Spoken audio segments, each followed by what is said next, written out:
تو آقائے کریم صلی اللہ علیہ وسلم کے صحابی حضرت ابو ہریرہ رضی اللہ تعالیٰ عنہ سے اہل شام نے کہا اے ابو ہریرہ آپ آقائے کریم صلی اللہ علیہ وسلم کی کوئی ہمیں ایسی حدیث سنائیں کہ جس پہ عمل کر کے ہم نجات پائیں۔ اب یعنی کہ سنا تو بہت تھا حضرت ابو ہریرہ نے، لیکن اب کوئی ایسی روایت اس میں سے نکالنا ہے جو مختصر بھی ہو اور لوگوں کے لیے راہ نجات بھی ہو۔ اللہ اکبر۔ سیدنا ابو ہریرہ گویا کہ اپنے حافظے پر جو ہے وہ زور دینے لگے کہ میرے پاس جو ذخیرہ حدیث کا میرے حافظے کے اندر ہے ان میں سے کوئی ایک ان کو سنانا ہے۔ لیکن روایتوں میں آتا ہے، راوی بیان کرتے ہیں کہ جیسے ہی حضرت سیدنا ابو ہریرہ رضی اللہ تعالیٰ عنہ کو وہ حدیث یاد آئی، وہ جس کو بیان کرنا چاہتے تھے، حضرت ابو ہریرہ صرف حدیث کا مضمون یاد کر کے بے ہوش ہو کے زمین پہ گر جاتے ہیں۔ امام غزالی رحمت اللہ علیہ لکھتے ہیں کہ مضمون حدیث یاد کر کے حضرت ابو ہریرہ زمین پہ گر گئے۔ جب آپ کو ہوش آیا، لوگوں نے پوچھا اے ابو ہریرہ کیا بات ہے؟ حضرت ابو ہریرہ فرماتے ہیں جس حدیث کو سننے کی تم بات کرتے ہو اس کا مضمون میرے ذہن میں آیا تو اسی لیے مجھ پر غشی طاری ہو گئی۔ اور پھر اب حضرت سیدنا ابو ہریرہ رضی اللہ تبارک و تعالی عنہ حدیث بیان کرتے ہیں۔ حضرت ابو ہریرہ رضی اللہ تعالیٰ عنہ فرماتے ہیں اے اہل شام، تم میرے نبی کا فرمان سننا چاہتے ہو تو سنو، قیامت کے دن کے بارے میں ہم سب کے آقا و مولا مصطفیٰ جان رحمت صلی اللہ علیہ وآلہ وسلم نے فرمایا کہ سب سے پہلے قیامت کے دن اللہ تعالیٰ 3 لوگوں کا حساب لے گا۔ قیامت کے دن سب سے پہلے کتنوں کا حساب ہوگا؟ 3 لوگوں کا۔ اور اللہ کے رسول علیہ السلام نے فرمایا کہ شہید، جو شہید ہوا تھا یعنی جس نے جام شہادت نوش کیا تھا، شہادت سے بڑھ کر کوئی عمل ہو سکتا ہے؟ اس لیے کہ شہید وہ ہوتا ہے جس نے اپنی جان اللہ کے لیے ختم کر دی، یعنی جان ہی دے دی اس نے۔ شہید نے، قربانی میں تو ہم جانور کی گردن پہ چھری چلاتے ہیں، شہید نے تو اللہ کے لیے اپنی گردن پیش کر دی۔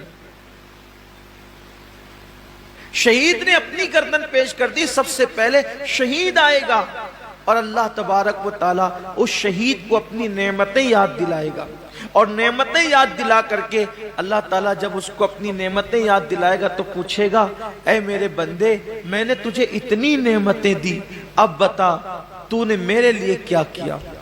شہید عرض کرے گا مولا تو جانتا ہے کہ تو نے مجھے نعمت دی تو میں نے تیرے لیے اپنی جان قربان کر دی، گلا کٹا دیا، گردن کٹا دیا اور میں شہید ہو گیا، میں نے جان دے دی تیرے لیے۔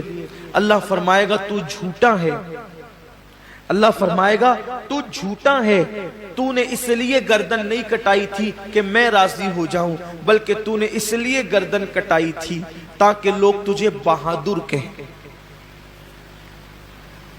لوگ تجھے بہادر کہیں۔ بہادر کہلانے کی وجہ سے تو نے یہ کام کیا تھا، سو وہ لوگوں نے تجھے کہہ دیا اور میں نے تجھے بہادر کہلوا دیا، اس لیے آج تیرے لیے میرے پاس نہیں ہے کچھ، اور تو نے جس کے لیے عمل کیا تھا اب جا کر کے ان سے صلہ حاصل کر لے۔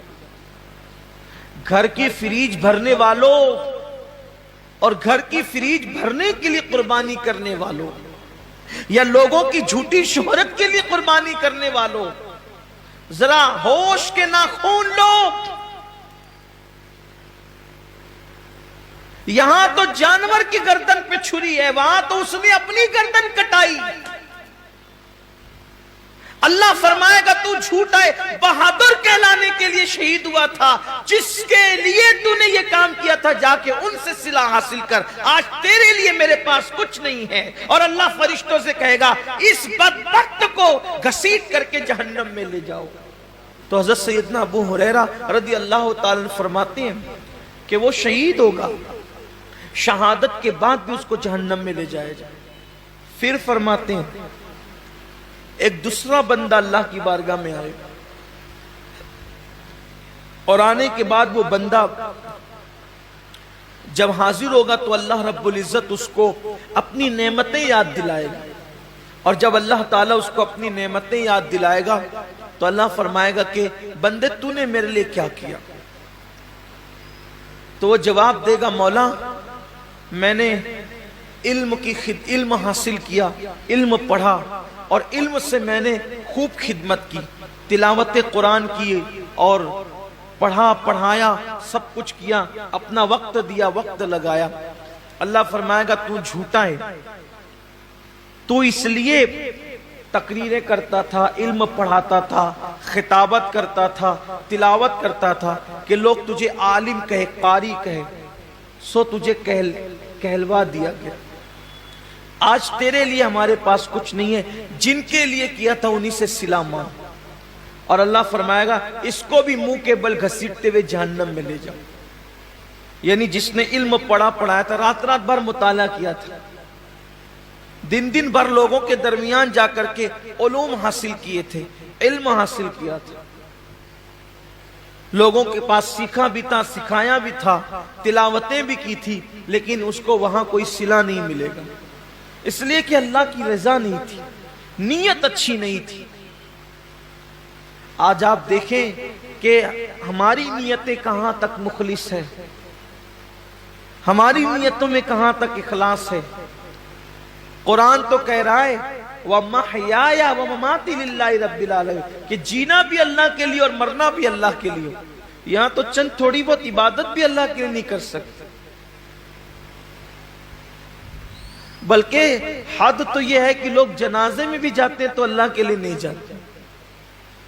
حد تو یہ ہے کہ لوگ الیاذ باللہ جمعہ کی نماز میں بھی آتے ہیں تو لوگ سوچتے ہیں کہ کچھ لوگ مجھے دیکھ لیں کہ میں بھی مسجد میں آیا ہوں، میں بھی عیدگاہ میں آیا ہوں، میں بھی حج کے لیے جا رہا ہوں، میں بھی عمرہ کے لیے جا رہا ہوں، قربانی میں بھی کر رہا ہوں، روزے میں بھی رکھ رہا ہوں، وظیفے میں بھی پڑھ رہا ہوں۔ سوچو کتنا بڑا سودا، کتنی گھٹیا قیمت پہ لوگ بیچ رہے ہیں۔ عبادت اللہ کی ہے، صلہ انسان سے لینا ہے، اور انسان کی اوقات کیا ہے کہ انسان کسی انسان کو صلہ دے سکے۔ اللہ کی عزت کی قسم، ایک مرتبہ لفظ اللہ کہنے کا صلہ پوری کائنات نہیں ہو سکتی۔ اس کا نام زبان پر آیا، اس کا صلہ کائنات کی تمام نعمت نہیں ہو سکتی۔ اللہ کی عبادت کا صلہ اللہ کے سوا کوئی نہیں دے سکتا۔ تو بندوں کو چاہیے کہ بندے جب اللہ کی عبادت کریں تو نیت خالص کریں اور سوچے کہ بس اللہ مجھ سے راضی ہو جائے۔ وہ جو علم والا بندہ ہے، اللہ فرمائے گا کہ تو نے میرے لیے نہیں کیا بلکہ عالم کہلانے کے لیے کیا، علم والا کہلانے کے لیے کیا، خطیب کہلانے کے لیے کیا، ادیب کہلانے کے لیے کیا۔ ارشاد ہوگا اس کو بھی منہ کے بل گھسیٹتے ہوئے جہنم میں لے جاؤ۔ حضرت سیدنا ابو ہریرہ فرماتے ہیں تیسرے بندے کو لایا جائے گا، جب وہ تیسرا بندہ آئے گا تو وہ تیسرا بندہ اللہ فرمائے گا میں نے تجھے نعمتیں دی تھی بندے، بتا تو نے کیا کیا؟ اے بندے تو نے کیا کیا؟ میں نے تجھے نعمتیں دی تھی۔ وہ عرض کرے گا مولا تو نے جو مجھے دولت دی تھی میں نے خوب لٹایا تیری راہ میں۔ اللہ فرمائے گا تو جھوٹا ہے، تو اس لیے دولت خرچ کرتا تھا، پیسے نکال کر دیتا تھا کہ لوگ تجھے سخی کہیں، سو میں نے تجھے کہلوا دیا، آج تیرے لیے میرے پاس کچھ نہیں۔ جن لوگوں کے لیے تو نے یہ کام کیا تھا جا کے صلہ ان سے لے لے، اور اس کو بھی منہ کے بل گھسیٹتے ہوئے جہنم میں ڈالا جائے۔ یہ حدیث جب بھی پڑھی جاتی تھی سیدنا ابو ہریرہ جب بھی پڑھتے تھے تو اتنا روتے تھے، ایسا لگتا تھا جیسے کہیں روتے روتے ان کی جان نہ نکل جائے، روتے روتے ان کی روح نہ پرواز ہو جائے۔ لوگ دعائیں کرتے تھے کہ کاش ابو ہریرہ چپ ہو جائیں کہ پہلے 3 لوگوں کا حساب ہوگا اور تینوں کے پاس کتنے بڑے بڑے اعمال ہوں گے، ایک کے پاس شہادت، دوسرے کے پاس علم، تیسرے کے پاس سخاوت، لیکن اللہ تعالیٰ تینوں کو جہنم میں داخل فرمائے گا صرف اس وجہ سے کہ انہوں نے یہ کام اللہ کے لیے نہیں کیا تھا۔ آج کتنا اللہ کے لیے ہو رہا ہے دیکھ لیں آپ، حج کو دیکھ لیں، زکوٰۃ کو دیکھ لیں، قربانی کو دیکھ لیں، صدقات کو دیکھ لیں، مسجدیں بنانے کو دیکھ لیں، مدرسے بنانے کو دیکھ لیں، آپ دیکھ لیجئے۔